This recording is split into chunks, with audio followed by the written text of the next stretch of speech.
So it is a good day to you, huh? We introduce ourselves. Our name is Aronda. We bring with us an entire council of beings of light that are here for your behalf. You know and understand, as our vessel Marilyn jokes about, but we are the light, as are you. You are indeed the next evolutionary step for humanity. You understand that responsibility. You volunteered for this time in existence. You volunteered to come here on this planet at this point in time with the catalyst of change as a leader. And the teachers of humanity coming round about to acknowledge you, your life, your energy. Because you see, you are the teachers of humanity. Take a deep breath.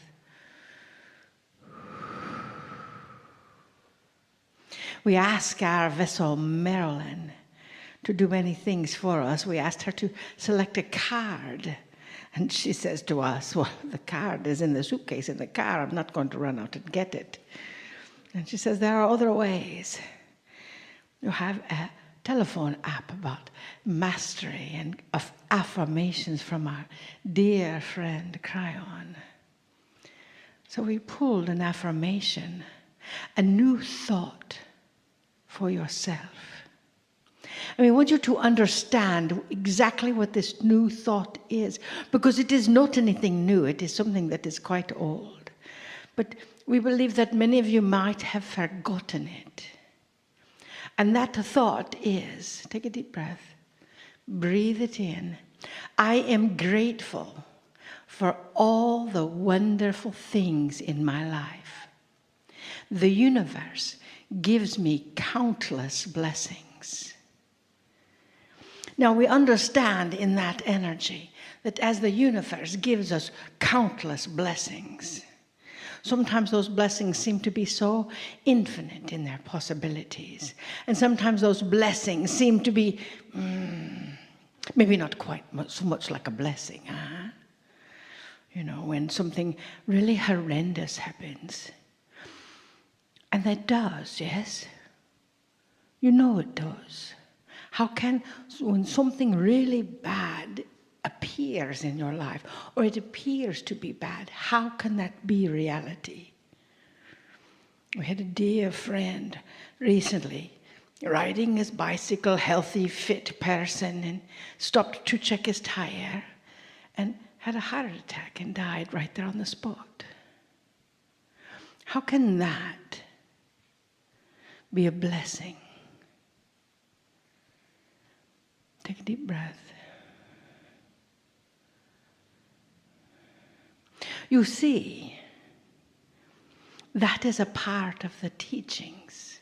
That is a part of the energy and the information. Because he volunteered for that mission, yes? He raised his hand and said, okay, I'll be riding on my bicycle at this point in time, and this is what is going to happen. Or maybe something else would happen. So he can indeed help from the other side. And how many of the people in his circle then went to the doctor to have their heart checked out, huh? That is how it works, you see. Someone volunteers and says, let me help teach you something. Let me help teach you something that will be important to you at some point in time. We know his wife did. We know his relatives did. We know his other friends and family immediately went to have their bodies checked out. So it may have prevented many things from dominoing. Do you understand what he volunteered for? You see, now, you do not have to take the same volunteering. You do not have the same, you understand that, right? That is negotiable, what you volunteer for. So you are those teachers, however. You are those beings of light that are the spotlight. When we come into a group like this, we see one of those big spotlights that they have at grand openings that light up the sky. And that is what you are. You are that spotlight that lights up the sky. Did you know that people who see your energy, that is indeed what they see? Because you are their teacher. You are their experience of what is happening on this planet. So, dearest beings of light, we ask you, what are you teaching? Take a deep breath. What are you sharing? Are you sharing all the complaints about your blessings? Are you sharing all the pain and agony that you have maybe suffered in your life? Whatever. Stop telling that old story. Instead, it's time to create a new story. Understand, every single thing that happens in your world is significant. Trust that. And we will tell you more later. We love you very much. We see who you are.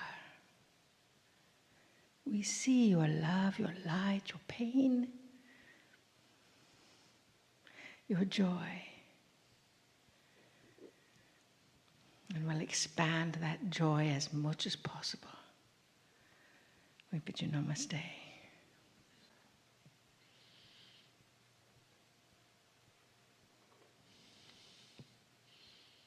Greetings, dear ones. I'm Kryon of Magnetic Service.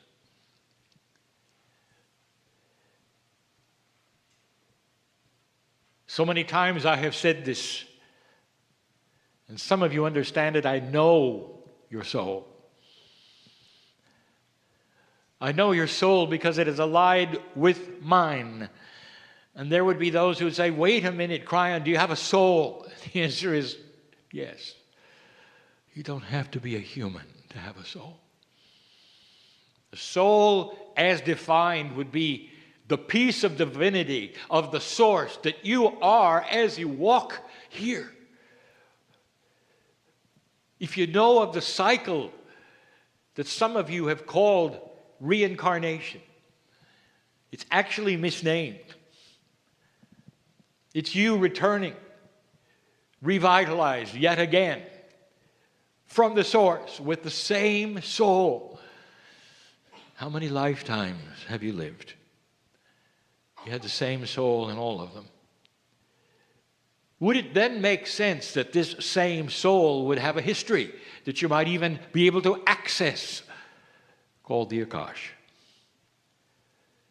And in this room, there are old souls.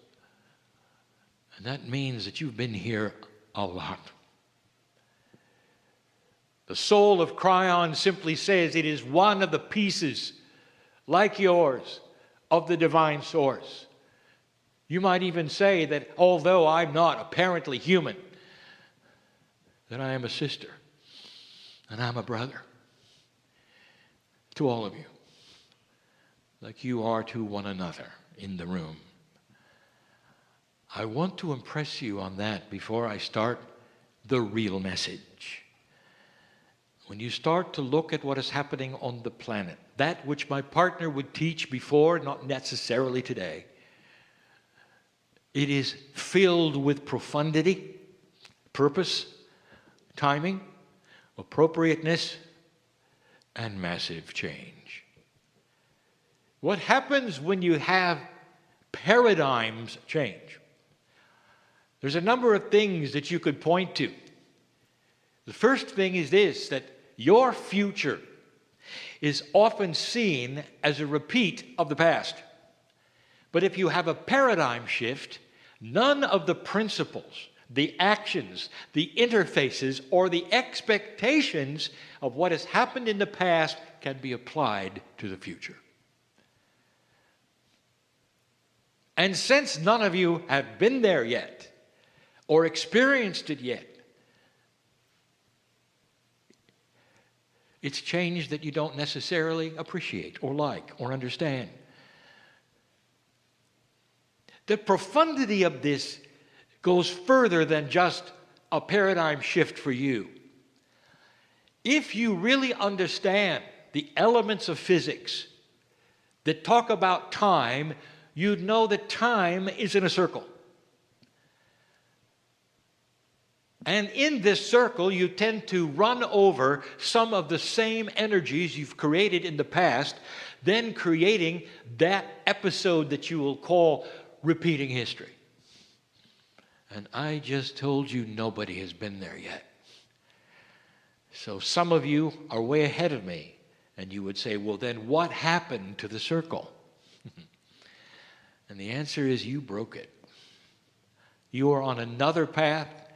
Call it dimensional shift if you wish. It's not totally accurate. Call it anything you want to, which says this: you're beginning something new that has never happened on this planet ever before. And the thing that is driving it is not that outside source that some of you all fear. It's you. It's the consciousness of individuals starting to have a coherence together, a confluence of energy that will start to guide the planet. Look at the timing. You never had social media before. You never had the ability to be alone in a closet and contact 1 million people. And you can today. You can today. You never had the ability to form a consensus of what you're thinking, and you do today. Tens of thousands, hundreds of thousands of human beings collectively can do something they never could before. They can do things that would make politicians shake in their boots because they're in such control, and you don't know it yet. Oh, you will. Perfect timing for a paradigm shift, going through a shift that was predicted thousands of years ago, way before modern religion. The ancients were involved. Thousands of years, it said, from the stars, there'll come a day, measured by the precession of the equinox, a 26,000-year wobble on the earth, there'll come a day when humanity will end the time it was in and start another time. Profoundly, the Mayans called it a calendar that ended in 2012. It wasn't a mistake, because that calendar was 5,125 years long. It's time for a shift, and you're in it. A time change, a paradigm shift, a dimensionality. And the biggest problem will occur with the futurists. I'm talking to you, John. The problem is this: you will sense things on a track that have been accurate before, and then they won't happen. And the reason they don't is because the track is now different. You cannot take what was and apply it to what will be based upon the same principles and paradigms. What has taken place is systemic. You must have another track record. You must go for a while before you start to see the signs that measure differently than they used to. Even the most profound studies are based upon the past, not on the future. So it gets in the way of logical thinking of what might happen next. And that's when you have to create multiple scenarios of possibility. And not make up your mind it will be this one or that one based upon something in the past or a model in the past, or even that which you believe is analytically accurate that happened in the past. Human nature itself will change. And how in the world do you track that? What are the data points that you will come in agreement with a paradigm that has not been, featuring human nature that has shifted and changed. And all this to say, dear ones, that when you mix the old with the new, you have problems. Moving into the new energy is difficult. And some will see it as frightening and scary because the rudder that you counted on in the past, at least you knew who would do what and behave this way, is gone. The rudder is missing. A new rudder is being built called the paradigm of how humans think, what they want, and what they can collectively do in a new time, in an age where coherence is being measured between the consciousnesses of countries. It's different. And that brings me to you. And Aranda said, you're not here by accident. I will tell you this, more than volunteered to do this, you stood in line to be here. Because you didn't want to miss this, which you've lived lifetime after lifetime in the old energy. To miss the potential that you would go through something this shockingly different. You wanted it, and you're here. The veil hides so much from you, but let me ask you, why do you sit in the seats? What has awakened you? Why do you feel a little different? What brought you to these messages? Was it the compassion? Was it the love? Then you responded to the correct things, because that's who you are. You're an old soul.